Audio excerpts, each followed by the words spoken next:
수행평가와 채점기준표 개발 책 두 번째 시간입니다.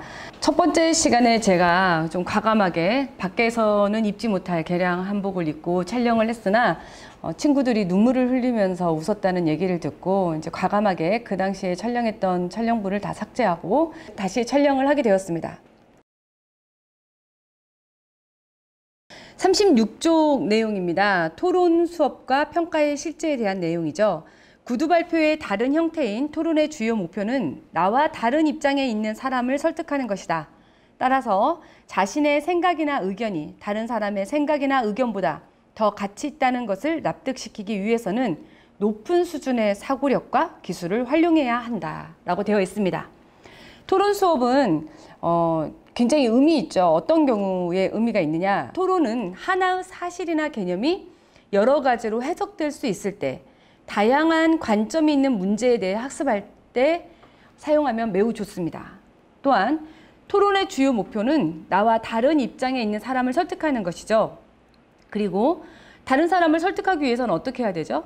자신의 생각이나 의견이 다른 사람의 생각이나 의견보다 더 가치 있다는 것을 납득시키기 위해서 높은 수준의 사고력과 기술을 활용해야만 합니다.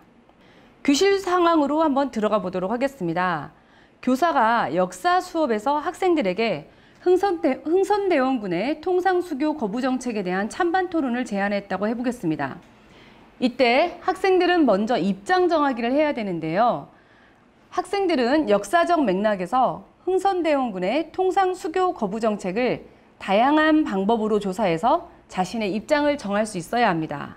두 번째는 자료를 수집하는 과정입니다. 자신의 입장에 따라 통상수교 거부 정책을 지지하거나 반대하는 이유를 설명할 적절한 자료들을 수집해야 되겠죠. 그리고 이런 자료들을 정리해서 토론문을 작성하는 절차에 들어가게 됩니다. 이때 교사는 토론 수업을 진행하면서 동시에 토론 수행평가를 진행할 수도 있습니다.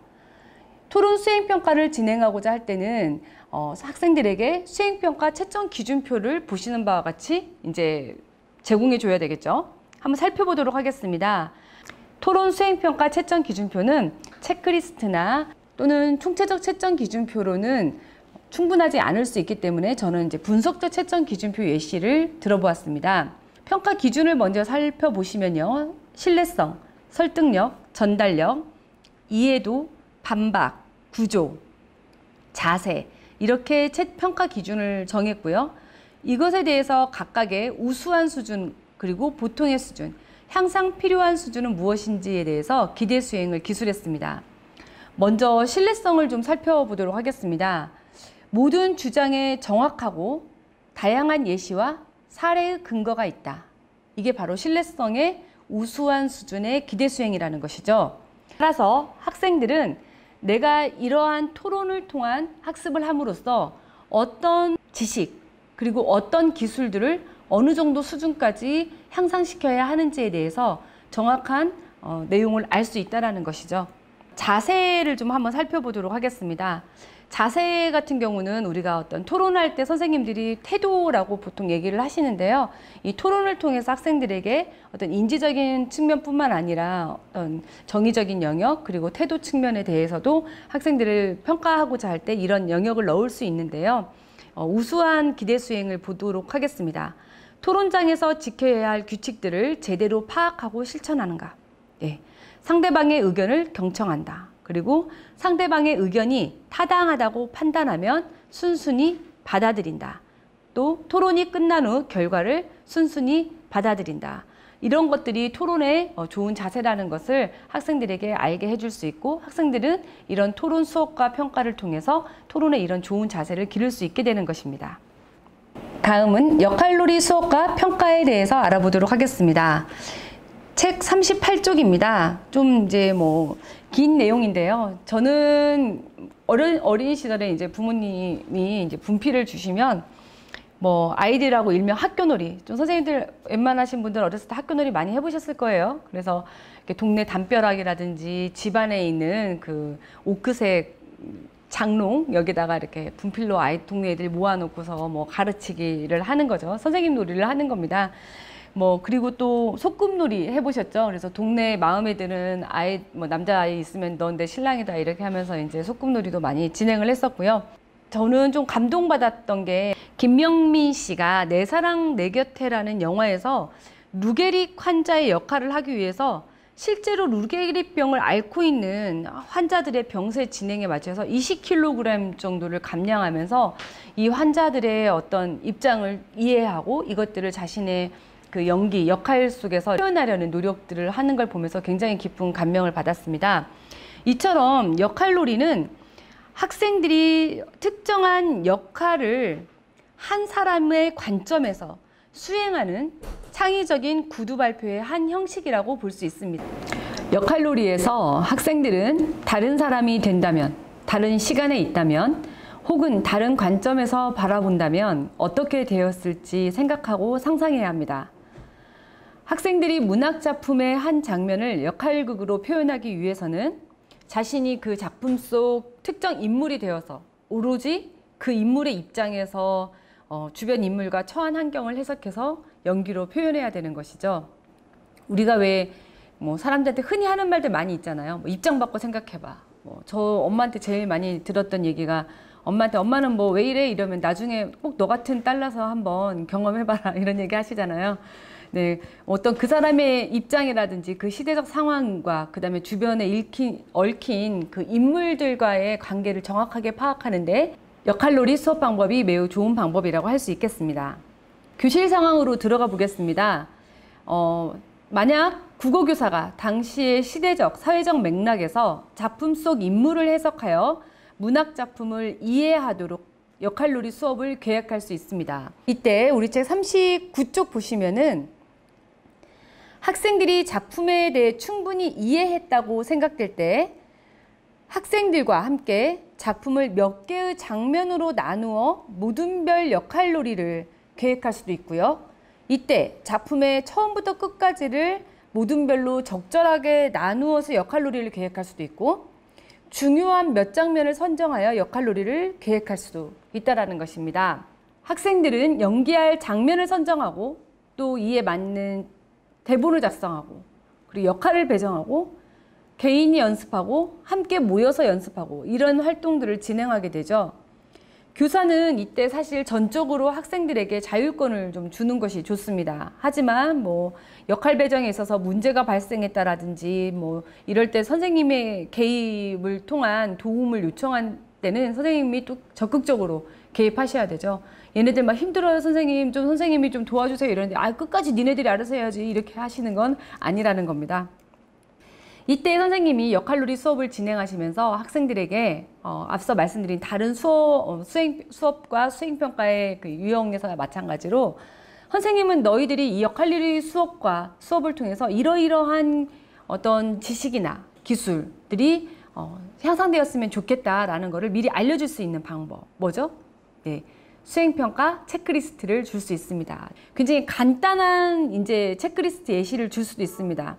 말투가 적절한 크기와 억양으로 명확했다. 역할을 일관되고 설득력 있게 연기했다. 주장과 견해를 적절하게 표현하였다. 의상과 소품을 효과적으로 사용하였다. 역할놀이 준비가 조직적으로 잘 되었다. 역할놀이가 청중의 관심을 끝까지 유지시켰다. 이런 내용들을 이제 학생들한테 보여주면서 말투가 정확한 크기와 억양으로 명확해야 되는구나. 역할은 일관되고 설득력 있게 연기해야 하는구나. 이런 사실들을 학생들이 늘 인지하도록 하는 거죠. 자신들이 이 역할놀이 수업을 진행하면서 이때 지금 보시는 것처럼 선생님은 또 분석적 채점 기준표를 제시함으로써 한 학기 동안 또는 1년 동안 학생들에게 이렇게 이제 이 역할놀이 수업을 통해서 어떤 성장하는 모습을 보실 수도 있다라는 겁니다. 평가 기준 먼저 살펴보시면 역할의 정확성과 일관성, 그리고 청중과의 어떤 상호작용, 네, 그리고 표현력, 또 지식, 이렇게 평가 기준을 할 수가 있겠죠. 여기서 보시면 역할의 정확성과 일관성은 내용과 어떤 기능적인 측면에 같이 들어있는 거고요. 청중과의 상호작용 같은 경우에는 어떤 기능적인 측면에 관련된 거라고 볼 수 있겠습니다. 또 표현력도 기능적인 측면이고 지식은 어떤 교과의 내용과 관련될 수 있겠죠. 좀 이 각각을 살펴보면요. 우리 책에도 지금 41쪽에 있는 내용인데요. 역할의 정확성과 일관성 같은 경우에는 우수한 수준은 어떠냐 보시면 역할의 특징을 명확히 이해하여 역할의 특징과 일관되게 논쟁하고 해결책을 제시한다. 예, 이런 내용이죠. 그 바로 다음 단계인 숫자를 보시겠습니다. 역할의 특징을 이해하여 대체로 역할의 특징과 일관되게 논쟁하고 해결책을 제시한다. 여기서는 대체로 역할의 특징을 일관되게 하고 해결책을 제시한다. 이런 식으로 되어 있죠. 청중과의 상호작용도 살펴보시면요. 목적의식을 가지고 청중의 반응에 적절히 대처하며 연기한다. 예. 우리가 이 정도 수준을 이제 우리가 우수라고 했는데요. 예를 들어서 우리가 직접 지금 어떤 청중이 있는 상태에서 지금 연기를 하는 거잖아요. 그럴 때 청중이 와 하고 웃음이 터졌어요. 라든가 아니면 좀 뭔가 어수선한 상황이 생겼어요. 이럴 때 그냥 나는 지금 다음 대사를 해야 되니까 라든가 아니면 다음을 진행해야 되니까 가는 게 아니라 이 상황을 조금 더 유연하게 시간을 두고서 청중들이 이렇게 반응하는 시간을 두는 거, 이런 것도 일종의 유연함의 하나겠죠. 그죠? 사람들과 소통할 때도 마찬가지잖아요. 네. 그리고 표현력 같은 경우에는 음성의 높낮이, 그리고 소리의 크기, 몸짓, 표정을 효과적으로 활용하여 역할의 감정 표현을 최대화할 수 있다라는 것입니다.